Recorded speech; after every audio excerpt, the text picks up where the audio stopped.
आज हम लोग देखेंगे डेटा टैब के अंदर में डेटा वैलिडेशन। ठीक है, और इस डेटा वैलिडेशन के थ्रू अलग अलग टाइप का डेटा यहाँ पे तैयार करके देखेंगे। उसमें कुछ रिस्ट्रिक्शंस लगाएंगे। ठीक है, जैसे नेम ऑफ स्टूडेंट आपका हमेशा जब भी होगा तो टेक्स्ट फॉर्मेट में होगा, यानी कि उसमें कैरेक्टर लिखेंगे, है ना, डिजिट उसमें नहीं लिख सकते हैं। आधार नंबर है तो आधार नंबर डुप्लीकेट नहीं होना चाहिए। ठीक है ना, जो आधार यहाँ पे है वो अगले वाले सेल में नहीं होना चाहिए। अब जैसे डेट ऑफ बर्थ है तो डेट ऑफ बर्थ में मान लिया आज के डेट से पहले का ही आए तो उस चीज़ को कैसे करेंगे। बैच टाइम, जैसे हमारा इंस्टीट्यूट चलता है यदि 7 बजे सुबह से 4 बजे शाम तक, तो 7 से 4 का ही बैच टाइम इसमें इंटर करें। उससे यदि एक्स्ट्रा इंटर करें तो एरर दे हमारा, है ना। मोबाइल नंबर क्या होता है, 10 डिजिट का होता है, तो 10 डिजिट से ज़्यादा यदि यहाँ पे इंटर करें या 10 डिजिट से कम इंटर करें तो एरर का मैसेज डिस्प्ले करें। ठीक है, एज में यदि हम ABCD इस टाइप का टाइप करें तो वहाँ पे भी एरर दे। ठीक है ना। अब प्लेस में हम लोग लिस्ट के हिसाब से काम करेंगे, है ना, और ये सारा काम होगा डेटा वैलिडेशन के। यहाँ पे देखिए, यहाँ पे जैसे नेम ऑफ स्टूडेंट है। अब नेम ऑफ स्टूडेंट में किस टाइप का डेटा होगा, तो वो डेटा होगा हमारा टेक्स्ट फॉर्मेट के रूप में, है ना। यदि कोई यहाँ पे डिजिट डाले यानी कि नंबर का फॉर्मेट डाले, डिजिट के फॉर्म में नाम डालना चाहे तो वहाँ पे क्या होना चाहिए, वो एरर होना चाहिए, गलती होना चाहिए। तो उसके लिए क्या करेंगे, सबसे पहले इज टेक्स्ट फंक्शन का यूज करेंगे। तो हम क्या करते हैं, इज टेक्स्ट फंक्शन को यूज करके देखते हैं। इक्वल टू इज टेक्स्ट यानी कि वो टेक्स्ट को आइडेंटिफाई करेगा। यदि टेक्स्ट होगा तो रिटर्न वैल्यू हमारा क्या होगा, ट्रू होगा, अदरवाइज रिटर्न वैल्यू हमारा क्या होगा, फॉल्स होगा। इसको सेलेक्ट कीजिए और ब्रैकेट क्लोज कीजिए। तो देखिए नेम ऑफ स्टूडेंट अभी क्या है, टेक्स्ट के फॉर्मेट में है, इसलिए रिटर्न वैल्यू क्या हुआ हमारा, ट्रू हुआ, है ना। यदि ये नंबर होता तो रिटर्न वैल्यू क्या होता हमारा, फॉल्स होता। अब क्या करेंगे, यहाँ से फॉर्मूला बार से इस चीज को टोटल को कॉपी कर लीजिए। कॉपी करने के बाद आप इस पूरे कॉलम को सिलेक्ट कर लीजिए, डेटा वैलिडेशन पे जाइए और कस्टम में ये पहले से टाइप किया हुआ है, लेकिन करना कैसा है वो आपको बताते हैं। कस्टम यहाँ से सिलेक्ट कर लीजिए, ठीक है, और फार्मूला पे जाइए और यहाँ पे इसको पेस्ट कीजिए और इक्वल टू प्रेस करके यहाँ पे टाइप कीजिए TRUE। ठीक है, इनपुट मैसेज में क्या रहेगा, यहाँ पे टाइटल चलिए छोड़ देते हैं, यहाँ पे लिखते हैं इंटर योर नेम, मतलब अपना नाम यहाँ पे डालें, है ना। यहाँ भी दे देते हैं, नेम दे देते हैं। ठीक है, एरर अलर्ट में स्टॉप वाला यूज करते हैं। यहाँ पे 3 तरह का है, वार्निंग है, इंफॉर्मेशन है। ठीक है, तो हम स्टॉप वाला यूज करते हैं। ठीक है, अब इसमें टाइटल में क्या देते हैं, टाइटल में देते हैं रॉन्ग इनपुट। ठीक है ना, टाइटल में क्या देते हैं, रॉन्ग इनपुट। और एरर मैसेज में, है ना, जो डेटा एंट्री करेगा उसको कौन सा मैसेज डिस्प्ले होगा, उसके लिए दे देते हैं please inter name in the form of text. ठीक है, in the form of text, कोई दिक्कत। अब इसको यहाँ से ओके कीजिए। तो यहाँ पे जो मैसेज अभी हमने टाइप किया था, इनपुट मैसेज वहाँ पे डिस्प्ले हो रहा है। ठीक है, अब यहाँ पे जैसे नाम टाइप करके देखते हैं राजीव, तो ये तो ठीक है ना, कोई भी एरर नहीं आया। यहाँ पे 4 5 6 7 ऐसे टाइप करते हैं तो यहाँ पे एरर दे रहा है ना। एरर में क्या दिया, रॉन्ग इनपुट है, please inter name in the form of text, है ना। रिट्राई करेंगे तो फिर से एडिट होगा और जब तक गलती करते रहेंगे वो मैसेज यहाँ पे डिस्प्ले होते रहेगा। और जैसे ही यहाँ पे नाम देते हैं जैसे रंजन, तो सही हो रहा है हमारा। तो ये आप आसानी से कर लीजिएगा। आपके नेक्स्ट कॉलम में है आधार नंबर इंटर करना, है ना। तो आधार नंबर डुप्लीकेट तो हो नहीं सकता है। अब 2 लोग हैं, दोनों का सेम आधार नंबर हो नहीं सकता है। तो डुप्लीकेसी का एरर देने के लिए, यानी कि कोई डुप्लीकेट एंट्री ना करे, है ना, उसके लिए यहाँ पे एक मैसेज डिस्प्ले होना चाहिए, एक एरर मैसेज वहाँ पे डिस्प्ले होना चाहिए। तो कैसे करेंगे, तो सबसे पहले क्या करेंगे, एक फॉर्मूला यहाँ पे यूज करेंगे काउंट इफ का। जैसे हम यहाँ पे कुछ नंबर टाइप करते हैं, है ना, 1 से लेके 1 2 1 2 3 4, 3 यहाँ पे भी, यहाँ पे 5 कर लिए, ठीक है। अब इसमें यदि काउंट करना हो कि एक कितनी जगह पे आया है, तो 2 जगह पे, है ना। 2 कितनी जगह पे आया है, कितनी बार आया है, तो 2 बार आया है। 3 कितनी बार आया है, तो 1 बार आया है। इस चीज को यदि हम काउंट कर लें, है ना, तो काम तो हमारा हो जाए फिर। तो उसके लिए हम लोग क्या करेंगे, काउंट इफ फंक्शन का यूज करेंगे, है ना। तो हम यहाँ पे आते हैं equal to COUNT, count if, इस फंक्शन का यूज करेंगे। टैब से आगे बढ़ते हैं, उसके बाद रेंज, तो रेंज चलिए इसको ले लें, ठीक है। कॉमा, अब क्राइटेरिया में हम एक को यहाँ पे ले लें, सेलेक्ट कर लें, उसके बाद ब्रैकेट क्लोज कीजिए, इंटर मारिए। तो एक कितनी बार है, 2 बार है ना। अब यदि 5 को यहाँ पे 1 कर दे तो 3 बार हो गया। इसको 6 कर दे, 2 बार बचा। इसको 8 कर दे तो 1 बार हुआ, है ना। यानी कि आप काउंट कर सकते हैं काउंट इफ फंक्शन के थ्रू कि वो कितनी बार रिपीट हुआ है ना, कितनी बार वो नंबर वहां पे आया है। अब इसका इस्तेमाल हम लोग करेंगे आधार नंबर डुप्लीकेट एंट्री ना हो उस चीज का एरर मैसेज डिस्प्ले करने में, ठीक है।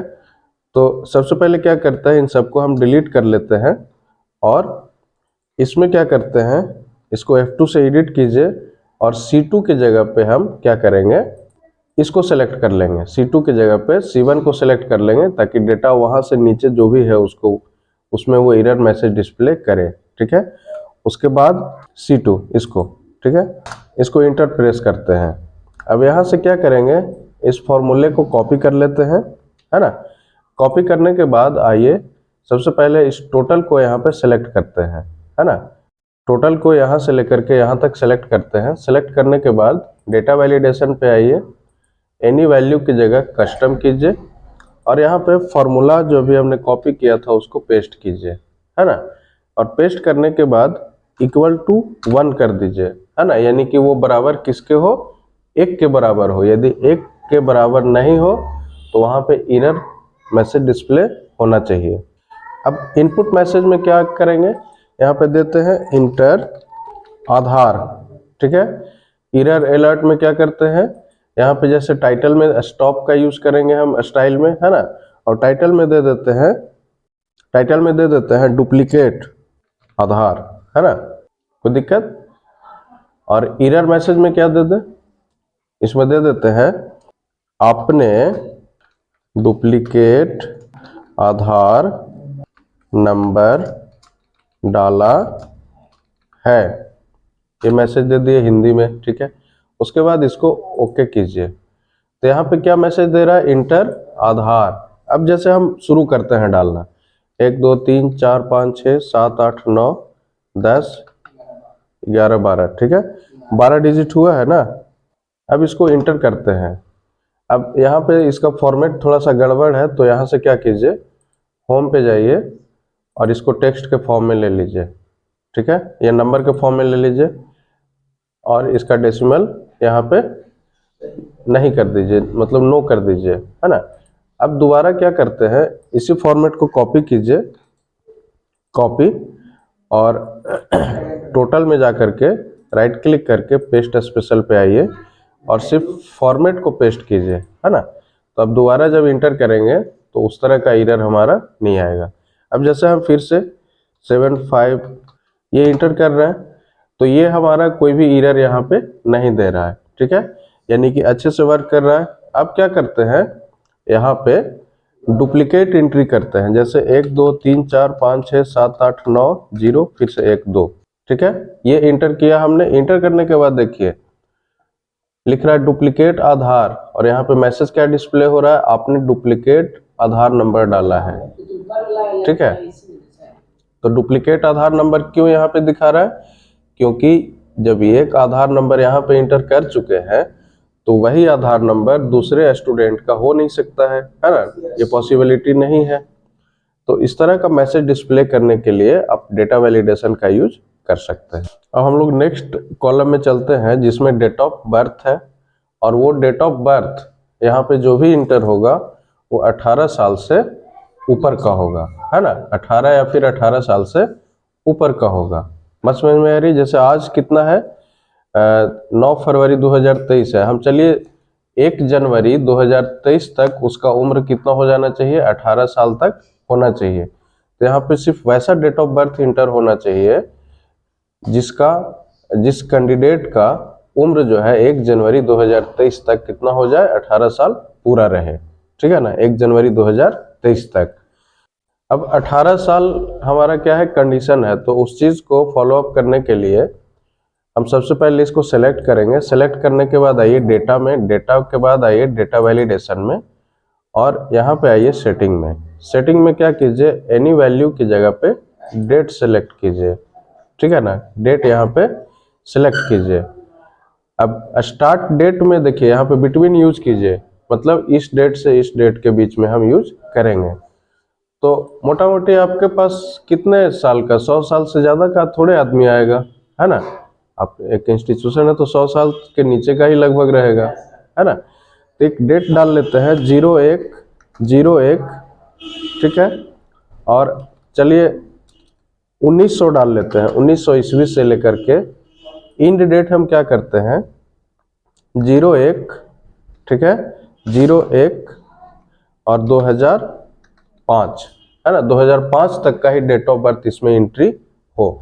इनपुट मैसेज में क्या डालते हैं, यहाँ पे दे देते हैं इंटर डेट ऑफ बर्थ, या DOB कर देता है, enter DOB date of birth. Error alert में देते हैं स्टॉप का, स्टॉप ही रहने देते हैं, और टाइटल में दे देते हैं रॉन्ग इनपुट, है ना, रॉन्ग इनपुट।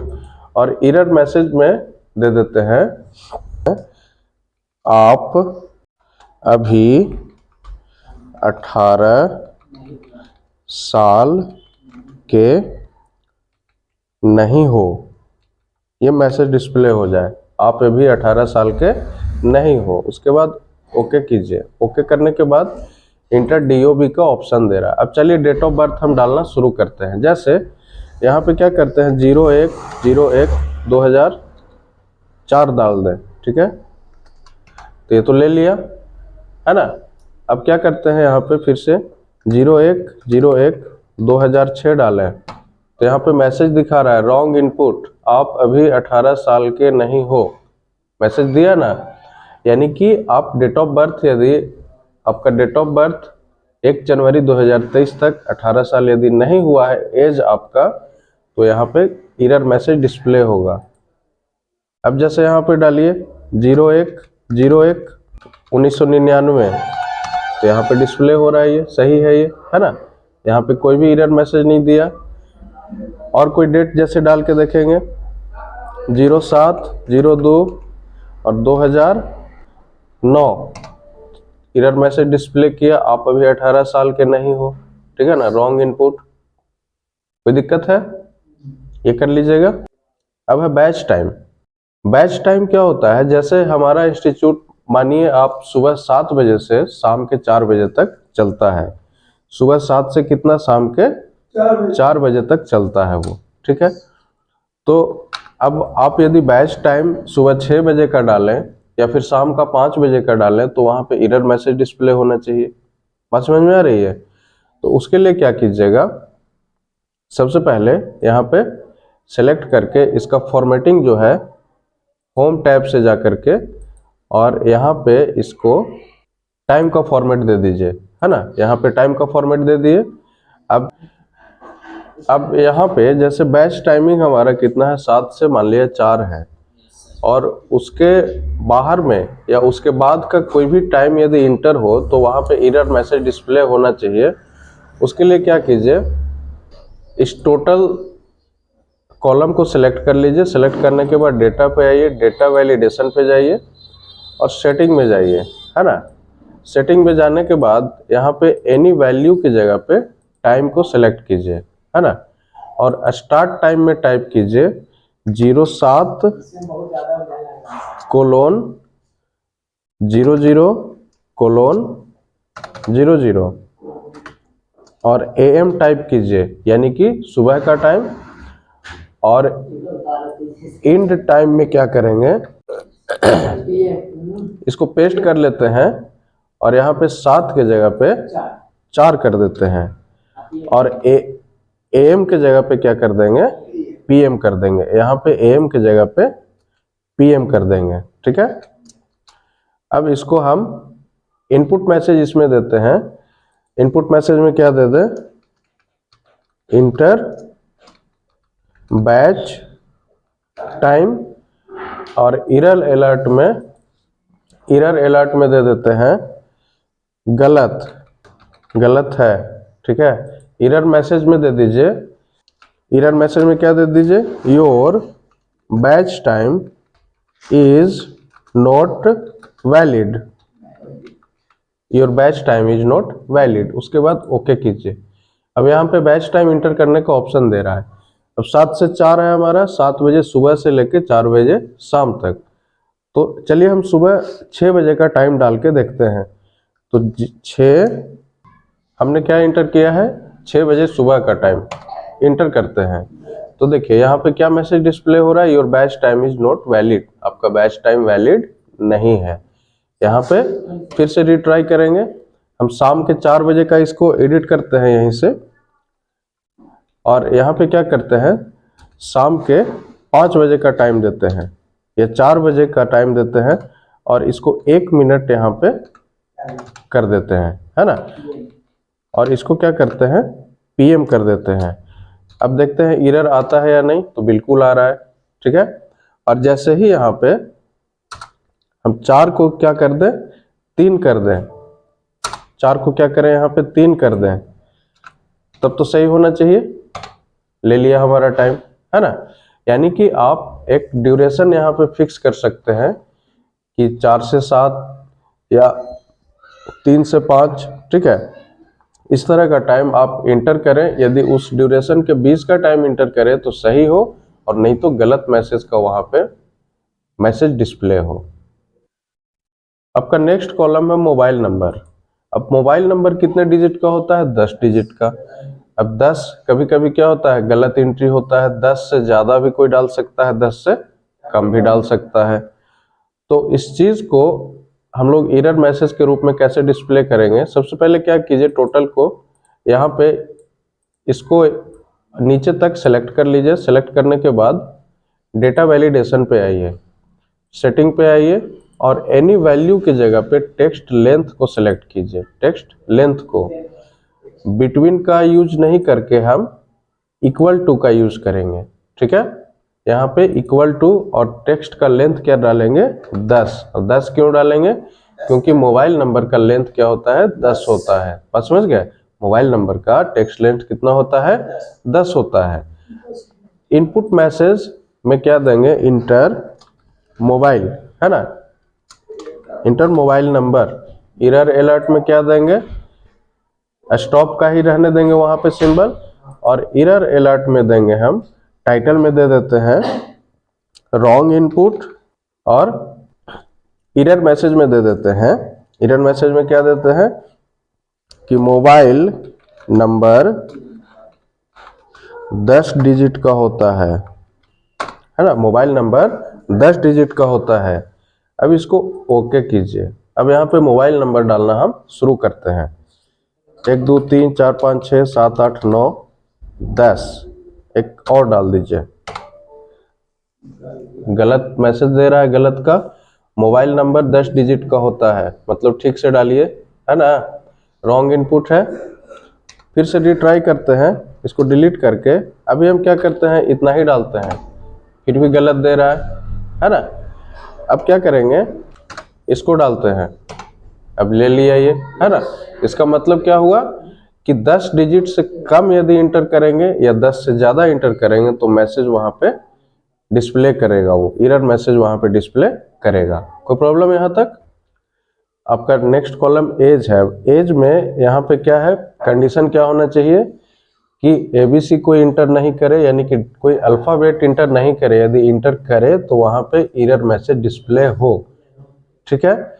तो उसके लिए क्या कीजिए, यहाँ पे एक फंक्शन का यूज करेंगे, इज नंबर का, इक्वल टू इज नंबर का यूज करेंगे, और वैल्यू में इसको यहाँ पे सेलेक्ट करेंगे और ब्रैकेट क्लोज करेंगे। तो अभी क्या है, 45 नंबर है, इसलिए यहाँ पे मैसेज क्या डिस्प्ले हो रहा है, नंबर डिस्प्ले हो रहा है। बात समझ में आ रही है? यदि यहाँ पे कोई यहाँ पे कोई अल्फाबेट ले लें तो वहां पे रिजल्ट क्या होना चाहिए? फॉल्स होना चाहिए। हम अभी यहाँ पे एक नंबर ले लेते हैं तो रिजल्ट हमारा क्या हुआ? ट्रू हुआ। इस चीज को फॉर्मूला बार से आप यहाँ पे कॉपी कर लीजिए। कॉपी करने के बाद स्कैप से बाहर निकलिए और डेटा टैब पे आइए। इसको टोटल को नीचे तक सेलेक्ट कर लीजिए। सेलेक्ट करने के बाद आइए डेटा वैलिडेशन पे और सेटिंग पे जाकर के कस्टम में आइए। कस्टम में आने के बाद उस फॉर्मूले को यहाँ पे पेस्ट कीजिए और पेस्ट करने के बाद इक्वल टू टाइप कीजिए TRUE, यानी कि ट्रू से ट्रू यदि मैच हो तब सही है, और ये दोनों यदि मैच नहीं हो तो एरर मैसेज डिस्प्ले होना चाहिए। इनपुट मैसेज में यहाँ पे क्या दे देते हैं? यहाँ पे मैसेज आपको देना हो दीजिए, नहीं देना हो आप नहीं भी दे सकते हैं, हम अभी छोड़ देते हैं। एरर अलर्ट में दे देते हैं, स्टॉप का ही लगाते हैं, और टाइटल में दे देते हैं रॉन्ग इनपुट। आपको जो अच्छा लगे वो आप दे सकते हैं, है ना। एरर मैसेज में दे दीजिए आप कि एज सही से डालें, ठीक है ना, एज सही से डालें, हिंदी में दे दीजिए, ठीक है। उसके बाद ओके कीजिए। ओके करने के बाद यहाँ पे देखिए कोई एरर, वहाँ पे कोई इनपुट मैसेज नहीं डाले थे, इसलिए यहाँ पे इनपुट मैसेज यहाँ पे डिस्प्ले नहीं हो रहा है। अभी हम इसको क्या करेंगे, यहाँ पे जैसे हम एज डालते हैं 45, ये तो सही है हमारा, है ना। लेकिन जैसे ही यहाँ पे एज हम ASD ऐसे डालेंगे तो यहाँ पे मैसेज डिस्प्ले हो रहा है एज सही से डालें, ठीक है ना। मतलब क्या हुआ कि न्यूमेरिक यानी कि नंबर के अलावे इनपुट करेंगे तो जैसे ही कोई अल्फाबेट के फॉर्म में यहाँ पे इंटर कर रहे हैं तो यहाँ पे एरर दे रहा है, ठीक है। फिर से रिट्राई करके यदि हम 10 डालें तो यहाँ पे ले रहा है। फिर से यदि कोई अल्फाबेट डालिएगा तो एरर मैसेज डिस्प्ले हो रहा है। चलिए, आपका नेक्स्ट है प्लेस। तो प्लेस आप मैनुअल टाइप ना करके जैसे गया टाइप करें, तो मैनुअल आप कितना टाइप कीजिएगा, ठीक है। तो उसके लिए क्या कीजिए, सबसे पहले यहाँ पे इसको सेलेक्ट कर लीजिए, इस सेल को, और उससे भी पहले क्या कीजिए, आपका जैसे ये लोकेशन है यहाँ पे, है ना, प्लेस का नाम दिया हुआ है। सबसे पहले इसको सेलेक्ट कर लीजिए, आगे तक सेलेक्ट कीजिए। सेलेक्ट करने के बाद आप आइए फॉर्मूला टैब में और यहाँ पे डिफाइन नेम पे क्लिक कीजिए। डिफाइन नेम पे क्लिक करने के बाद इसको सेव कीजिए प्लेस नाम से, ठीक है, और इसको ओके कर दीजिए। तो ये डेटा प्लेस नाम से सेव हो चुका है ना। अब क्या करेंगे, यहाँ पे आइए प्लेस पे और डेटा पे आइए, डेटा वैलिडेशन पे आइए, सेटिंग पे आइए और एनी वैल्यू की जगह लिस्ट को सिलेक्ट कीजिए, है ना। लिस्ट को सिलेक्ट करने के बाद यहाँ पे कह रहा है सोर्स, तो सोर्स में क्या डालिए, सोर्स में डालिए इक्वल टू PLACE। सोर्स में क्या डालिए, प्लेस। उसके बाद इसको ओके कर दीजिए। नाम का लिस्ट यहाँ पे आ चुका है, ठीक है। अब देखिए, अब क्या करेंगे, जैसे हम इसको ऊपर में इसको सेलेक्ट किए तो ये तो आ जा रहा है, ठीक है। इसको क्या कीजिए, कॉपी कीजिए और इसमें नीचे तक इसको पेस्ट कर दीजिए, ठीक है। तो पूरा तो गया हो ही जाएगा, इसलिए होगा क्योंकि ऊपर में गया सिलेक्टेड था वो हमारा, है ना। अब जैसे अगला में आइए, मान लिया जाए ऊपर में पटना ले लीजिए, इसमें रांची ले लीजिए, ठीक है। इसी में नेक्स्ट है आपका डेसिमल वैल्यू और होल वैल्यू। अब होल वैल्यू क्या होता है और डेसिमल, तो जैसे देखिए डेसिमल 2.5, ये डेसिमल वैल्यू है 1.2, 9.6, ये सब डेसिमल है। होल वैल्यू क्या होता है 5, 6, 7, ये सब क्या है, होल नंबर है, यानी कि ये फ्रैक्शन में नहीं है। तो इसमें कुछ क्राइटेरिया यदि फिक्स करना हो तो क्या कीजिएगा, चलिए डेसिमल के लिए कुछ क्राइटेरिया यहाँ पे फिक्स करते हैं। इसको सिलेक्ट कर लीजिए, डेटा वैलिडेशन पे जाइए और सेटिंग पे आइए और एनी वैल्यू में डेसिमल को सिलेक्ट कीजिए। अब चलिए बिटवीन, तो बिटवीन में चलिए मान लिया हम 1.5 से लेकर के मैक्सिमम वैल्यू हमारा क्या हो 2.5 2.5 यानी कि 1.5 से लेके 2.5 के बीच में वहाँ पे वैल्यू होगा। हम इसको क्या करते हैं, ओके करते हैं। ओके करने के बाद अभी इसको डिलीट कर लेते हैं और अब यहाँ पे जैसे 1.2 इंटर करते हैं तो देखिए यहाँ पे एरर मैसेज डिस्प्ले हो रहा है, कोई दिक्कत है? अब जैसे यहाँ पे 1.6 करते हैं तो ले लिया, चूंकि वैल्यू हमें क्या कहाँ से कहाँ तक इंटर करना है, 1.5 to 2.5। Is that clear? 1.5 to 2.5 के बीच में वैल्यू इंटर करना है। अब जैसे 2.6 ले लें तो एरर देगा, ठीक है। वही 1.9 ले लें तो बिल्कुल लेगा, 2.0 ले लें तो ले लेगा, ठीक है, कोई दिक्कत है? चलिए अब इसी में नेक्स्ट है आपका होल नंबर। होल नंबर के लिए क्या करेंगे, सबसे पहले इसको डिलीट कर लें, इसको यहाँ तक सेलेक्ट कर लीजिए, डेटा वैलिडेशन पे आइए और एनी वैल्यू की जगह हम होल नंबर को सेलेक्ट करेंगे। अब इसमें मिनिमम पूछ रहा है, मिनिमम, तो चलिए यहाँ पे देते हैं कम से कम 10 और ज़्यादा से ज़्यादा 20, यानी कि मिनिमम वैल्यू हमारा 10 होगा और मैक्सिमम वैल्यू हमारा 20 होगा, ठीक है। अब इसको हम ओके करते हैं। अब 10 11 डाल के देखते हैं तो ले लिया, अब 20 के बाद डाल के देखते हैं 21 तो एरर दे रहा है, ठीक है। तो आप इस तरह का काम रिस्ट्रिक्शन लगा सकते हैं कि कहाँ से कहाँ तक नंबर इंटर करना है ना। इस तरह का रिस्ट्रिक्शन आप इसमें आसानी से लगा सकते हैं। सपोज दैट अभी हम 9 लेते हैं तो 9 में क्या प्रॉब्लम हुआ, उसमें भी एरर मैसेज डिस्प्ले हुआ, क्योंकि हमारा रिस्ट्रिक्शन क्या था, नंबर क्या होना चाहिए, 10 से लेके 20 के बीच में।